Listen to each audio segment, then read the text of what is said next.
ಎಲ್ಲರಿಗೂ ನಮಸ್ಕಾರ. ನಾನಿವತ್ತು ಕಡಲೆ ಮಿಠಾಯಿ ಮಾಡೋಣ ಅಂತ ಹೊರಟಿದ್ದೀನಿ. ನಾನು ಕೂಡ ಫಸ್ಟ್ ಟೈಮ್ ಟ್ರೈ ಮಾಡ್ತಿರೋದಿದು. ಮೊದಲು ಕಡಲೆ ಬೀಜನ ಹುರ್ಕೊಂಡು ಅದ್ರ ಸಿಪ್ಪೆ ಎಲ್ಲನೂ ತೆಗಿತಾ ಇದ್ದೀನಿ.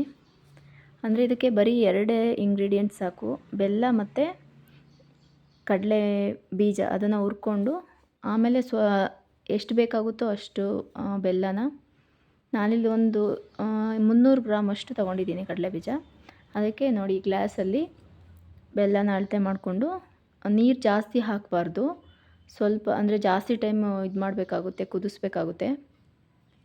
ಕಡಲೆ ಬೀಜನ ಪುಡಿ ಮಾಡಿಕೊಂಡೆ, ಅಂದರೆ 2 ಭಾಗ ಮಾಡಿ ಅದು ಒಂಥರನೂ ಮಾಡ್ಬೋದು, ಅದ್ರ ಜೊತೆಗೆ ಪುಡಿ ಮಾಡಿಕೊಂಡು ಮಾಡ್ಬೋದು. ಅಂದರೆ ತುಂಬ ಪುಡಿ ಅಲ್ಲ, ಸ್ವಲ್ಪ ನೋಡಿ ಇಷ್ಟು ಪುಡಿ ಮಾಡಿಕೊಂಡ್ರೆ ಸಾಕು. ತರಿಯಾಗಿ ಇಷ್ಟು ಪುಡಿ ರೆಡಿ ಆಯಿತು. ಅದರಲ್ಲಿ ಸ್ವಲ್ಪ ಕಾಳು ಕೂಡ ಇದೆ. ಅದನ್ನು ಬೆಲ್ಲದ ಪಾಕ ಮಾಡ್ಕೊಂಡಿದ್ವಲ್ಲ ಅದಕ್ಕೆ ಮಿಕ್ಸ್ ಮಾಡಿ, ಬೆಲ್ಲ ಸ್ವಲ್ಪ ಗಟ್ಟಿ ಆಗಬೇಕು, ಪಾಕ ಗಟ್ಟಿ ಆದಮೇಲೆ ಹಾಕಬೇಕು.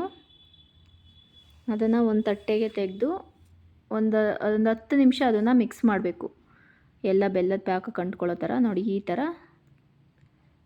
ಮಾಡಿ ಸ್ವಲ್ಪ ತಣ್ಣಗಾಗಕ್ಕೆ ಬಿಟ್ಟು, ಅಂದರೆ ಫುಲ್ ತಣ್ಣಗೂ ಆಗಬಾರ್ದು, ಫುಲ್ ಬಿಸಿನೂ ಇರಬಾರ್ದು, ಅಂಥ ಟೈಮಲ್ಲಿ ಕಟ್ ಮಾಡಬೇಕು. ಈ ಥರ ಕಟ್ ಮಾಡಿ ಆಮೇಲೆ ಇದು ಪೂರ್ತಿ ತಣ್ಣಗಾದ ಮೇಲೆ ನಾವು ಅದನ್ನು ತೆಗಿಬೋದು. ನಾವು ಅಂಗಡಿಯಲ್ಲಿ ಏನು ತರ್ತೀವಿ ಆ ಥರನೇ ಮುರಿಬೋದು, ಮುರಿದು ಡಬ್ಬಕ್ಕೆ ಹಾಕಿ ಇಟ್ಕೋಬೋದು. ನಾವು ಹೊರಗಡೆ ಹೋಗಿ ತಂದು ತಿನ್ನೋದಕ್ಕಿಂತ ಇದು ಹೆಲ್ದಿಯಾಗೂ ಇರುತ್ತೆ, ಚೆನ್ನಾಗೂ ಇರುತ್ತೆ. ಟೇಸ್ಟ್ ಕೂಡ ತುಂಬ ಚೆನ್ನಾಗಿ ಬಂದಿತ್ತು. ನಾನು ಅದನ್ನು ಫುಲ್ ಗಟ್ಟಿ ಆಗದೆ ಇರುವಾಗಲೇ ಸ್ವಲ್ಪ ತಿಂದು ನೋಡಿದೆ, ತುಂಬ ಚೆನ್ನಾಗಿ ಬಂದಿತ್ತು. ನನ್ನ ಮಗ ಡೈಲಿ ಸ್ಕೂಲಿಂದ ಬಂದು ಅಮ್ಮ ಕೊಡಮ್ಮ ಅದು ಟಾಫಿ ಕೊಡಮ್ಮ ಅಂತ ಹೇಳಿ ತಿಂತಾನೆ. ತುಂಬ ಚೆನ್ನಾಗಿ ಬಂದಿತ್ತು. ನನ್ನದು ಟೇಸ್ಟು ಕೂಡ ತುಂಬ ಚೆನ್ನಾಗಿ ಬಂದಿತ್ತು, ಟೆಕ್ಸ್ಚರ್ ಕೂಡ ನೋಡಿ ಇದು ನಿಜವಾಗ್ಲೂ ಅಂಗಡಿಲಿ ತಂದಿರೋ ಥರನೇ ಇದೆ. ನೀವು ಕೂಡ ಟ್ರೈ ಮಾಡಿ ನೋಡಿ ಆಯಿತಾ. Thank you.